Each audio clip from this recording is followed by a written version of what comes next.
파이팅! 파이팅! 파이팅! 당신이 대구물자리 역시 박수 부탁드립니다.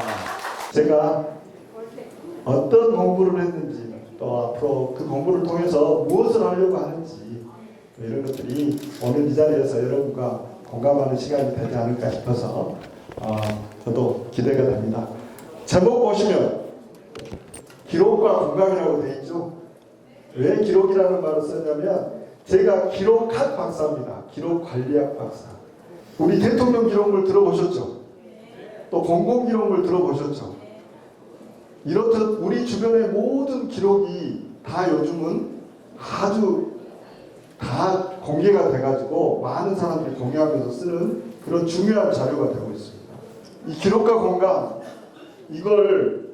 이 장은 참 우리에게 시사하는 바가 많은 그림입니다. 뭐냐면 제가 컴퓨터에다가 대고 PPT를 나 강의할 테니까 이런 PPT 하나 만들어줘, 이런 그림 하나 만들어줘라고 말로만 했더니 이걸 컴퓨터가 만들어준 거예요. 사람이 만든 게 아닙니다. 신기하죠? 요즘 세상이요 이렇게 발전했어요. 이제는 말로만 하면 우리가 옛날에 생각했던 대로 꿈도 꾸지 못했던 일들이 말로만 하면 됩니다. 이제 컴퓨터 못 해도 되잖아요. 말로만 하면 이런 세상이 돌아오고 있습니다. 아마 5년 정도만 지나면 여기 계신 분들이 모든 자료나 모든 일들을 말로만 하게 되는 세상이 올 겁니다. 차도 그냥 자기가 혼자 움직인다고 하잖아요. 다음 장 보겠습니다. 여기에서 이제 한 가지 여러분들하고 공감하고 싶은 이야기가 있습니다. 우리 하순광업소 여기 우리 선배님들 많이 오셨어요. 광업소를 다니시다가 118년 만에 폐광이 됐습니다. 우리 어렸을 때 그리고 118년이라는 역사가 있기 때문에 여기 계신 분들 중에서 하순에 계신 분들 중에서 저기 우리 박현 회장님이나 동면에서 오신 이전 당장님이나 많은 분들이 우리 폐광하는 과정에서도 목소리를 내주시고 지역을 지키고 계시는 분들이 너무 많습니다. 그런데 저 사진은 아마 저희 아버지의 사진이지 않을까 싶은 생각도 듭니다. 그리고 그 옆에 지금 제가 뭘 가리키고 있죠?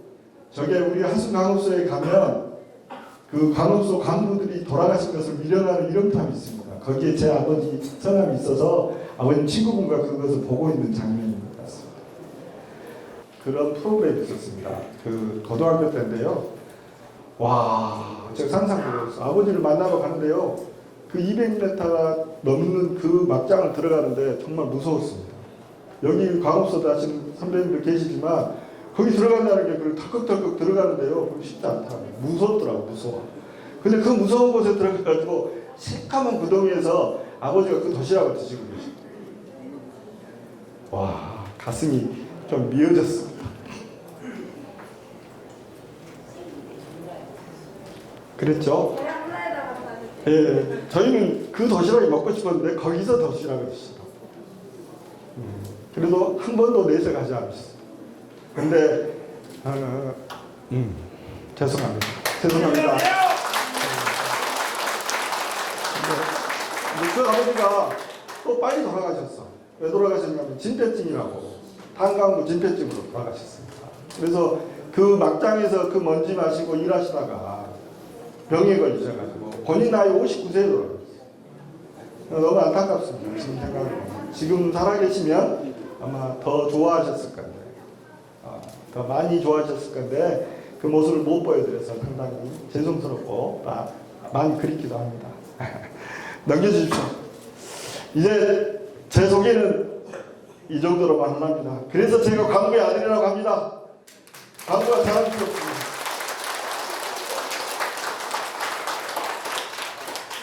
요즘 제가 그 보고 있는 책 중에서 여러 가지 책이 있는데 정치서적 중에서 하나가 김대중 선생님에 대한, 김대중 대통령에 대한 이런 이야기들을 많이 듣고 또 그 정치관을 또 배우고 있습니다. 다른 사람들은 이렇게 이야기하죠. 박정희 하면 뭐라고 합니까? 닉네임이 뭐가 붙습니까? 소장이 붙습니다. 이승만 하면 뭐가 붙습니까? 박사가 붙습니다. 그죠? 이승만 박사. 근데 김대중 하면 뒤에 뭐가 붙어요? 선생이 붙습니다. 특이하죠. 김대중 선생은 사실은 대학도 제대로 안 나오잖아요. 그런데 선생이라고 합니다. 먼저 나와서 선생일까요? 참 이분이 이야기하는 것, 이분이 말씀하셨다는 것들이 다 기록이 되고 그 기록이 지금도 또 이어지고 정치가 역사가 이어지고 있기 때문에 우리가 이 선생님의 말씀을 듣고 선생이라는 말을 쓰는 것 같습니다. 그래서 본인도 다른 말보다는 선생이라는 말을 너무 좋아했다. 그리고 김대중 대통령이 없앤 것 중에 여러 가지가 있습니다만도 각하란 말을 없앴어요. 나는 각하라는 말을 쓰지 마라. 나한테는 대통령이라고만 해라. 대통령도 국정치인데 뭐하라고 거기다가 각하까지 떠붙이냐. 붙이지 마라. 그래서 각하가 없어졌어요. 그런데 다른 사람들이 쉽게 없앨 수 있었을까요? 못 없으니까 거기에다가 살짝은 뭘 붙였냐면 윤자를 붙였어요. 그래서 대통령님 그렇게 불렀답니다. 대통령 그럼 좀 건방져 보인다 보죠. 그래서 부르는 사람이 건방져 보이니까 대통령님 그랬답니다. 이만큼 겸손의 아이콘 같습니다. 자, 그런 힘들이 기록들이 제가 여기서 나타나지 않더라도 정치적인 기록들이 수많하게 있습니다. 하지만 이 역사는요, 뭘 역사라고 하냐면 여러분들이 다 잊어버리면, 우리가 잊어버리면 그건 역사가 아닙니다. 우리가 다 기억을 해야 됩니다. 우리가 다 기억하는 것이 바로 역사예요. 그렇겠죠? 그래서 과거의 역사를 기록하고 무슨 말이냐면 기록해 놓아야지 우리가 옛날 것이 그렇게 했는가 안 했는가 알 수 있는 겁니다. 지금도 우리가 옛날 기록들을 보기 때문에 아 옛날에는 그랬구나, 그때는 그랬구나, 그때는 이랬구나 이런 것들을 알 수 있는 겁니다. 그래서 기록이 중요한 거죠. 요즘 점점 더 이렇게 기록이 중요해져 가고 있습니다. 그런데 이런 힘들이 언제 응축이 돼가지고 나오냐면요. 저기가 촛불 집회하는 장면들인데 우리 국민들은요 대단한 국민들. 한 장 넘겨보시죠. 김대중 선생님 이야기를 좀 더 하겠습니다. 정치는 김대중 선생님이 이렇게 이야기했다고. 정치가 뭐요? 평생 정치하는 사람이니까 정치가 뭐요라고 물어봤을 거라는 사람들이. 그러니까 김대중 선생님이 뭐라고 하냐면요. 정치 그 별것 아닙니다. 정치는 배고픈 사람 있으면 배부르게 해주고 등 시려운 사람 있으면 등 따숩게 해주고 억울한 사람 있으면 눈물을 닦아주고 손을 잡아주면 공감해주는 것입니다. 그게 정치라고 했습니다. 그러면서 서상적 문제의식과 성인적이라기는 잘못 못합니다. 상인적 현실감입니다. 상인적 현실. 서생적 문제의식은요. 우리가 옛날부터 그것이 옳구나. 옳은 생각이구나.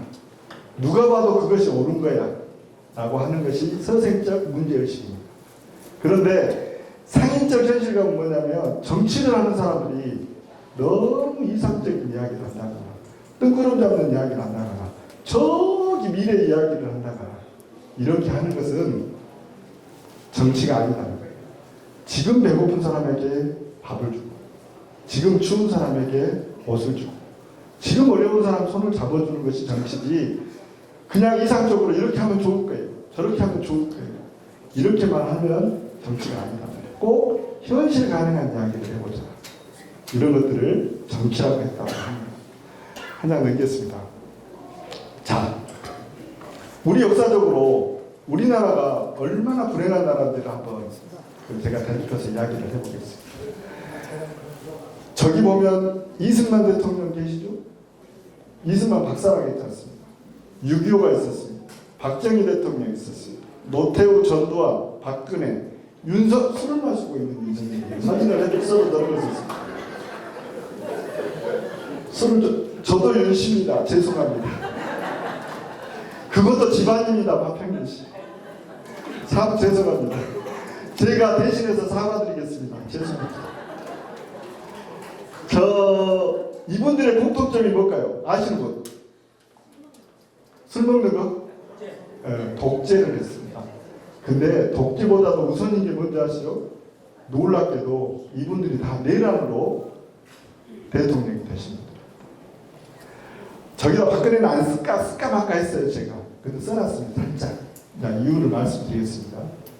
이승만 대통령도 사실은 당시에 소련과 미국 사이에서 자기가 대통령을 보고 싶은 생각에 야합해서 밤늦게 정말 새벽 3시에 정말 그 반내란에 가까운 성격으로 나라를 만들었었어요.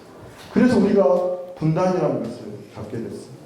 근데 김구 선생님이나 다른 분들은 절대 분단을 막아야 된다. 나라가 다시 두 개로 쪼개지는 일은 없어야 된다고 했음에도 불구하고 우리가 그 역사적인 상황에서 내란을 획책해서 순간 나라를 만들어가지고 분단이 되어버린 겁니다. 그러다 보니까 독재를 하게 됩니다. 그 과정에 6.25가 일어났죠. 엄청난 시련이 있었습니다. 우리가 모두가 다 고통을 받았던 그런 정치의 오역의 시간들을 보냈죠. 그런데 이게 끝나갈 쯤 누가 또 대통령이 됐습니까? 박정희가 또 쿠데타를 일으켰어요. 우리가 여러 가지 평가는 있어요. 잘 살게 해줬지 않냐, 어쨌지 않냐 이런 말을 했지만 결론은 박정희도 내란을 획책해서 쿠데타로 대통령이 됐습니다. 그리고 나서 또 우리는 또 기다렸죠. 좋은 세상을. 그런데 박정희가 죽고 나서 어떻게 됐습니까? 또 공수독재가 또 쿠데타를 일으켰어요. 노태우까지 계셨습니다. 박근혜는 왜 적어놨냐면요. 박근혜 때도 말기에 내란이 일어날 뻔했습니다.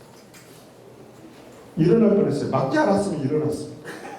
자, 그런데 급기야 대통령을 우리 손으로 뽑아놨는데 현직 대통령 윤석열이 또 내란을 획책했습니다. 12월 3일 여러분 얼마나 무서우셨습니까? 얼마나 공포스러우셨습니까? 하지만 한강 작가가 죽은 자가 산 자를 살린다는 글을 썼어요. 그 말이 무슨 말이냐? 모든 사람들이 이야기합니다. 우리가 5.18을 겪지 않았으면 윤석열이 획책했던 12월 3일의 내란을 이렇게 쉽게 이겨낼 수 있었을까요? 목숨을 걸고 국회의원들이 국회로 달려가서 이 내란을 그렇게 쉽게 종식시킬 수 있었을까요? 아마 없었을 겁니다. 그때 당시에 우리의 선배들이 피로 민주주의를 지켜냈고 여기에 모든 독재의 과정에서 또 내란의 과정에서 만들어진 이 정부 안에서도 누군가는 싸웠고 누군가는 피를 흘렸고 누군가는 민주화를 위해서 열망을 해서 자기 목숨을 바치고 투쟁했습니다. 그 결과가 뭐 여러 가지 일이 있었죠. 4.19 혁명, 또 뭐 60 항쟁, 또 5.18 할 것 없이 많은 역사적인 일들을 통해서 지금 우리는 민주화 운동이라고 안 합니다. 이미 민주화가 됐기 때문에. 그래서 우리 지금 여기 계시는 선배님들과 어르신들은 민주화를 위해서 싸웠던 분들이 많아요. 그래서 아직도 불안합니다.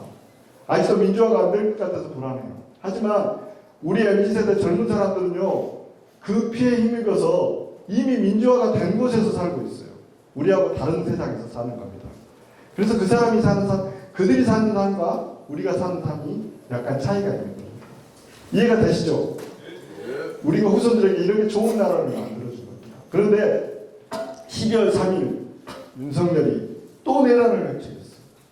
하지만 또 누구의 힘으로 이겨냈습니까? 그 땅바닥에서 우리가 민주화를, 그 새로운 대한민국을 부르짖을 때 젊은 사람들은요, 옛날같이 악만 쓰지 않더라고요. 요즘은 우리나라가 얼마나 성숙한 민주주의인가요? 우리나라가 폄하해서는 안 됩니다. 우리나라 민주주의 절대 폄하돼서는 안 돼요.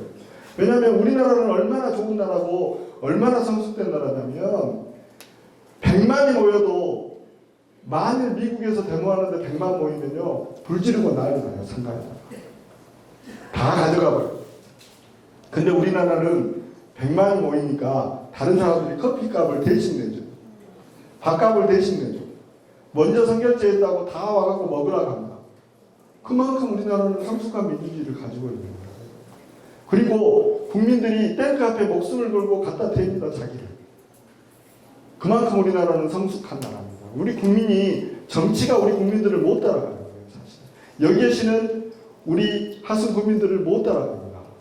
그만큼 우리는 정말 피로 단련돼서 여기까지 이렇게 차곡차곡 민주화를 쌓아온 여기 계신 모든 분들이 그런 산 증인이 아닌가 싶은 생각이 듭니다. 여러분들, 그럼에도 불구하고 내란은 계속될 수도 있습니다. 앞으로 또 일어날 수도 있습니다. 무서운 일입니다. 우리가 정치적으로 정말 눈을 부릅뜨고 잘 보고 있지 않으면 이런 일이 또 일어날 겁니다. 그런데 우리는 이승만 정권, 박정희 정권, 노태우 정권, 윤석열 정권을 쭉 이어오면서 저 독재와 저 굴욕의 정치들이 결론은 우리를 경제적으로도 어렵게 하고 생활도 어렵게 하고 많은 것을 폐폐하게 한다는 것을 느꼈습니다. 그렇죠? 자, 윤석열 되고 난 다음에, 대통령 되고 난 다음에 불과 3년 만에 우리나라 경제는 완전히 또 무너졌어요. 여기 계신 분들 우리 다 이야기합니다. 지방 소멸, 지역 소멸, 경제 위기, 경제 파탄, 부동산은 내려가고 이제 뭘 해먹고 살지도 모르겠고 참 암울한 이 경제적인 현실들을 저 시대가 겪으면 겪을수록 저 시대들을 겪어오면 겪을수록 그런 것들이 만들어졌어요. 자, 누구는 이렇게 이야기합니다. 박정희 정권이 잘했잖냐. 그래도 새마을운동하고 우리를 잘 살게 했지 않냐. 이런 말 일견 맞는 말입니다. 하지만 그 박정희 정권의 경제관이 결론은 IMF를 만들었어요.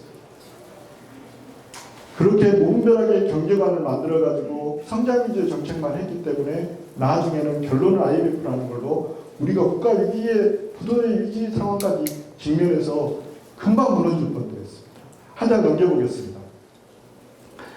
그 위기의 순간에 방금도 제가 말씀드렸지만 그 위대한 우리 국민들이 있었습니다. 일제강점기 때는 어떻게 했어요?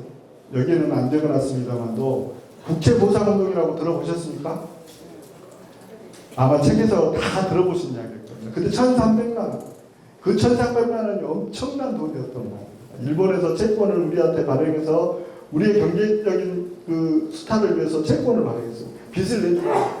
그러니까 우리나라 사람들이 그 빚을 지고 있다가는 우리나라가 정말 통째로 일본한테 팔리겠다 싶어서 그 1,300만 원을 갚는데 많은 대한민국의 지주들이 돈을 내놓고 서민들이 돈을 내놨습니다. 그래서 그 돈을 갚기 위한 운동을 했어요. 결론은 성공은 못했습니다.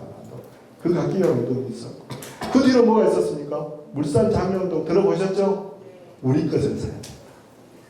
1919년도에 조만식 박사를 중에서 평양에서 만들어진 운동인데요. 그 운동도 누가 만들었어요? 정치가 만들었습니까? 우리 국민들이 만들었어요.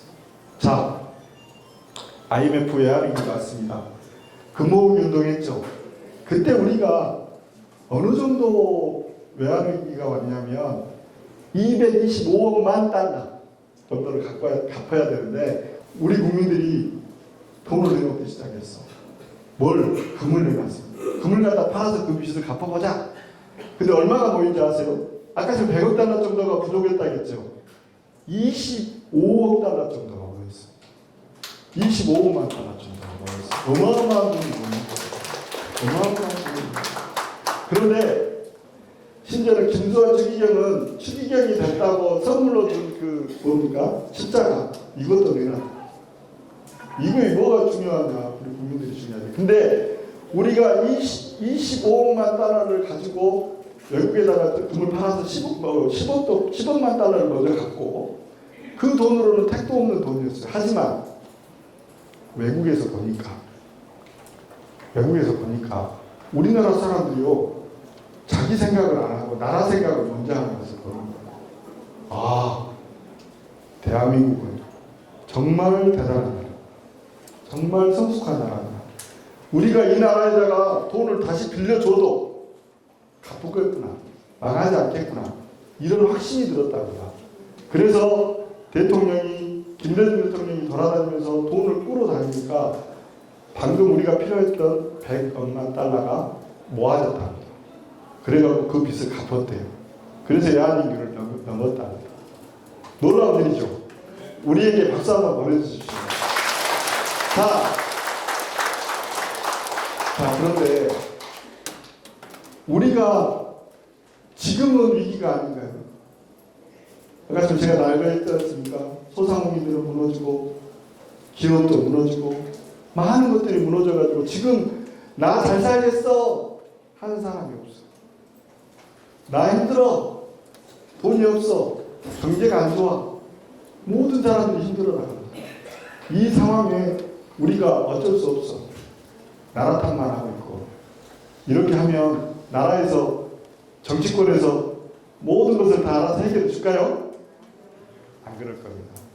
그래서 저는 감히 여기 계신 분들에게 우리가 이제는 우리 국민이 지금까지 그랬듯이 우리가 한번 나서보자. 우리가 한번 더 다시 한번 팔을 걷어 붙여보자. 이런 운동이 필요한 것이 아니냐 하는 제안을 한번 해보고 싶습니다. 누군지는 모르겠는데 선생님, 나는 장사하는 사람이야. 내가 물건을 안 펴놓으면 누가 내 물건을 사주겠어. 내가 물건을 펴야지 내 물건을 사는 사람이 생기게. 그럼 저 사람들은 왜 안 한다요? 그랬더니 뭐라 하냐면 채소가게요.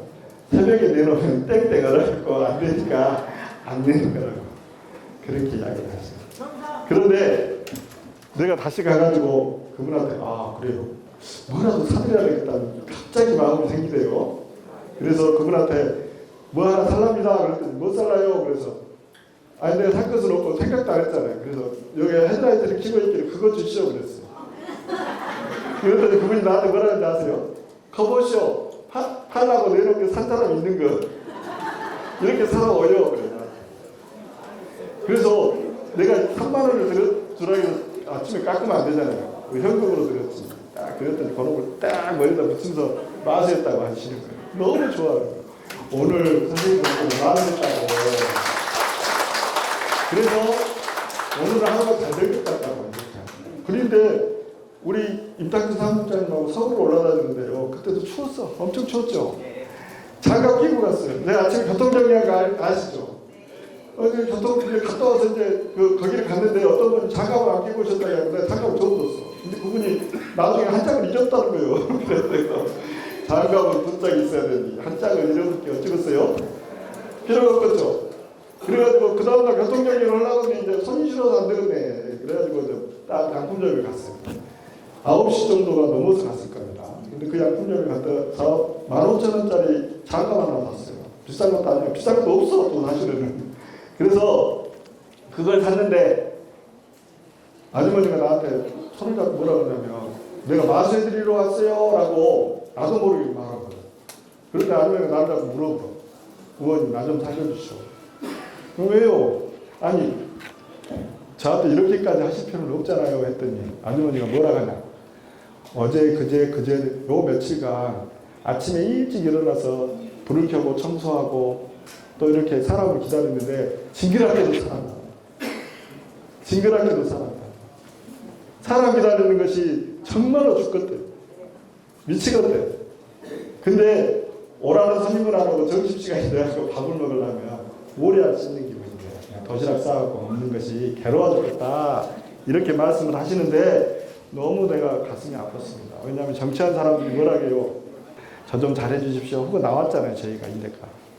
그러면 지금까지 생각해보니까 그 뒷공수에도 대놓고 뭘 하겠을까. 아침부터 와갖고 자기한테 펴주라고 인사하고 나가는 정치인을 보고 그 상인이 과연 뭘 하겠을까. 아주머니들이 뭘 하겠을까. 아니 뒤통수가 무거워갖고 나가지 못하겠어요. 이제 그걸 알아보니까. 그래서 제가 그 아주머니한테 나오면서 손을 잡고 꼭 좋은 세상 만들어 보는데 최선을 다해보겠습니다. 노력하겠습니다. 이렇게 마음의 다짐을 하고 나왔는데요. 그래서 시작한 것이 마가스거리 운동을 시작했습니다. 제가. 그래서 아침에 그냥 가서 커피도 한 잔 사주고 사먹고 또 어디 가서 뭐 신발도 하나 사고 될 수 있으면 하순에서 계속 물건을 사는 버릇을 했어요. 그러면서 가게 가고 밥도 먹고 이런 운동이 다른 운동이 아니라 마스거리 운동입니다. 그렇게 만들어진 운동이 이제는 광주, 동구, 북구, 순천까지 이렇게 저기 계신 분들이 좀 노력하고 있고요. 심지어는요, 마스거리를 지금 하고 있는 분들이 100명이 넘어요. 여기 여러분들도 한과에 동참해 주실랍니까? 예! 그런데 마스거리 운동을 하려다 보니까요, 너무 무서운 적이 있습니다. 너무 무서운 적이 있어. 그 적이 뭔지 아세요? 온라인 쇼핑. 우리가 온라인으로 전화해가지고 텔레비 보고 사는 거 못 해보고 있어요. 너무 편해. 전화만 하므로 돈도 싸. 심지어는 반품도 잘 돼. 못 해보겠어. 근데 그걸 사면 살수록 우리 동네 가게들이 죽어갑니다. 우리 동네 가게들이 이렇게 허심허심 다 죽어가면요, 나도 죽어요. 나도 죽습니다. 왜? 그 사람들이 다 떠나버리니까 이제 나중에는 소화제 하나 사 먹으려면 한 3일 기다려야 될 거예요. 택배로 와야 될 거예요. 정말 무서운 일이 발생할 수도 있어요. 자, 내 이웃의 가게가 잘 돼야지, 내 이웃이 잘 돼야지 내가 잘 됩니다. 내 이웃이 건강해야지 내가 건강합니다. 우리 코로나 때 그랬잖아요. 내 옆에 사람이 아프니까 나도 아파요. 내 옆에 사람이 배고프면 나도 배고픕니다. 우리가 그런 마음으로 이제 서로를 믿고 의지하고 우리가 잘 돼야 된다. 나만이 아니라 우리가 잘 돼야 된다는 생각이 먼저 돼야지만이 이 어려움을 이겨낼 수 있을 것 같습니다. 여러분 꼭 좀 옆에 계신 분들이 먼저 생각해주시고 옆에 계신 분들이 잘 되기를 바라시고 우리 화순이 잘 되기를 바라시고 우리 화순이 잘 되면 전라도가 잘 될 거고 전라도가 잘 되면 우리나라가 분명히 잘 될 겁니다. 하지만 지금부터 시작이에요. 여기 계신 여러분들이 아까 제가 제안했을 때 큰 박수도 쳐주셨습니다. 다 공감해 주셨어요. 자, 여기 계신 여러분들이 다시 대한민국이 일어나게, 화순이 일어나게 하는 중추적인 역할을 하실 수 있는 분들이 여기 계신 분들입니다. 아시겠죠? 예! 여러분들의 작은 소비가, 여러분들의 이웃을 사랑하는 그 마음 하나하나가 모여야지 이 어려움을 이겨낼 수 있습니다. 그래서 여기서 시작하는 작은 시작이 큰 희망이 되기를 저는 기대해 보도록 하겠습니다. 그리고 오늘 여기 계신 분들이 다 공감했다고 생각합니다. 그랬습니까? 네. 그렇다면 큰 박수 한번 보내주십시오. 이 큰 박수 소리를 우리가 다 가슴에 담고 공감하고 우리 국민들이 똘똘 뭉쳐서 이 어려운 경제 현실을 이겨냈으면 좋겠습니다. 저 윤영민이 그런 정치하도록 하겠습니다. 그리고 앞장서서 좀 더 실천하고 솔선수범하겠습니다. 여러분 건강하시고 감사합니다. 다시 한번 강영훈 씨, 윤 박사님께 다시 한번 박수 부탁드리겠습니다. 고맙습니다. 반응이 너무 좋았어요. 그렇습니다.